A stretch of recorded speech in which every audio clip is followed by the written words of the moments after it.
5 seconds.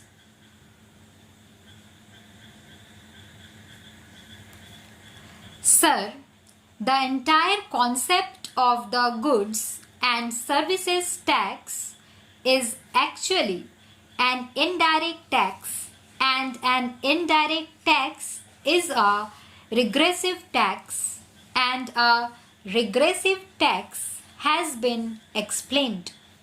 All of us know what a regressive tax is and how it burdens the poor much more, and it should not burden those people for whose welfare we are all supposed to work for. Now, you consider this situation. In India today, the direct tax component revenue in our country today for our country's resources is 37%.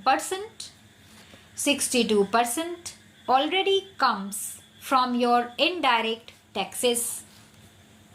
That is, the people are burdened by that amount.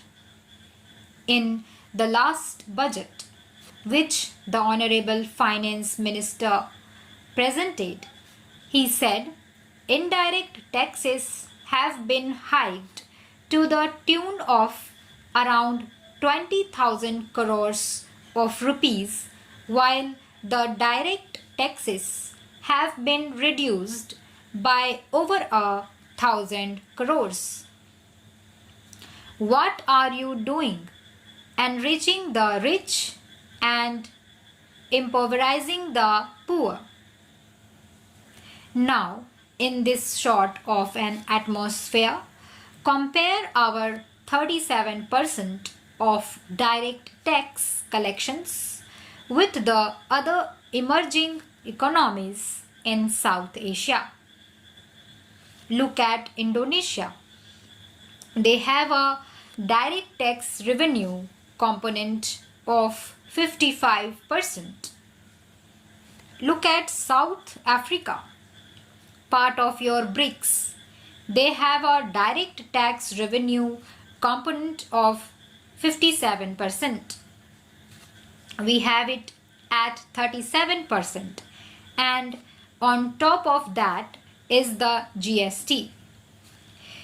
If you do not have a cap on its limit, a limit on the GST, it will be an increasingly regressive tax that will impose greater and greater burdens on the people. Now, you have worked out.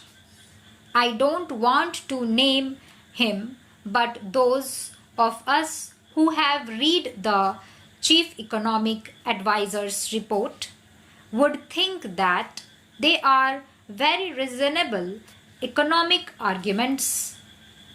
Those are economical sound arguments that have been put in there. The revenue neutral rate was estimated, and that has already been explained in the House to be 15% or 15.5%, whatever that exact figure is. But remember, sir, there was an RNR calculated in 2014, which we was then very strongly opposed, and that RNR that was calculated then was 27%, 30% has the central taxes and 14% as the state taxes. This is a very heavy burden on the people who are also hit by high inflation. Now, if you have this sort of an RNR, and on top of that you have the bands, you may have bands less than that, but then a tax rate of around 24% or 25%, that will just cripple a vast majority of our people. I have said this before. What is the reality today? It is reported that in the last 1 year, the number of US dollar billionaires in our country have increased from 100 to 150. Wonderful. May that tribe increase. So, as your own saying goes, that is Shining India. What does the 2011 economic data report show? In 90% of Indian families, the bread earner of the family earns less than rupees 10,000 a month. These are the two Indias you already have.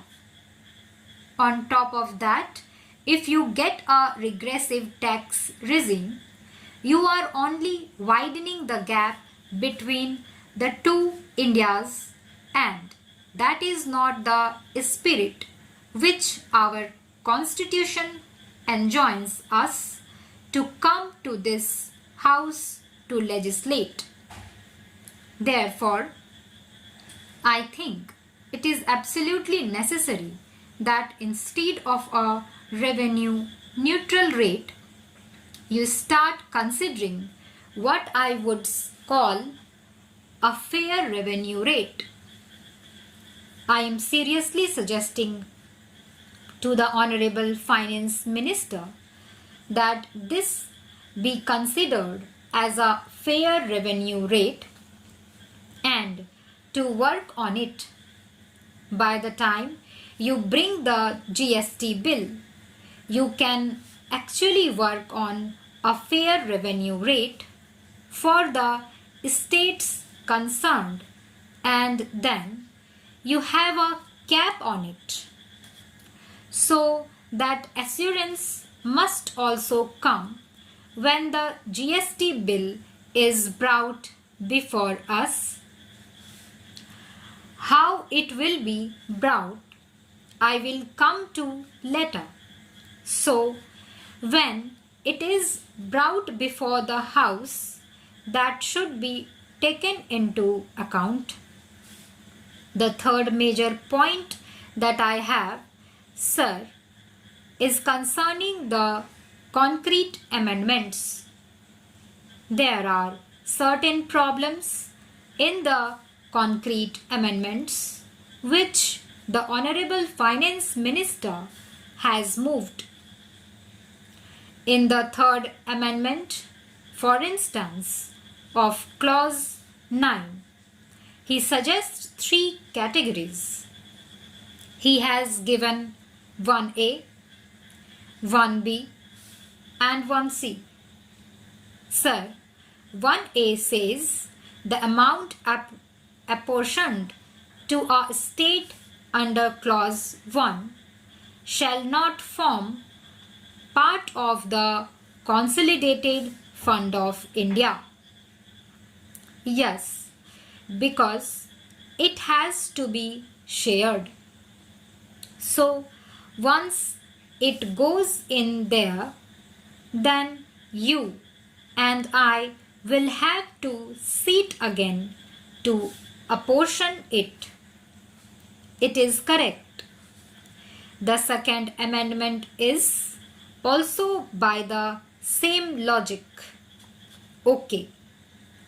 The third amendment, namely 1C, says where an amount collected as tax levied by a state under Article 246A has been used for payment of the tax levied under clause 1.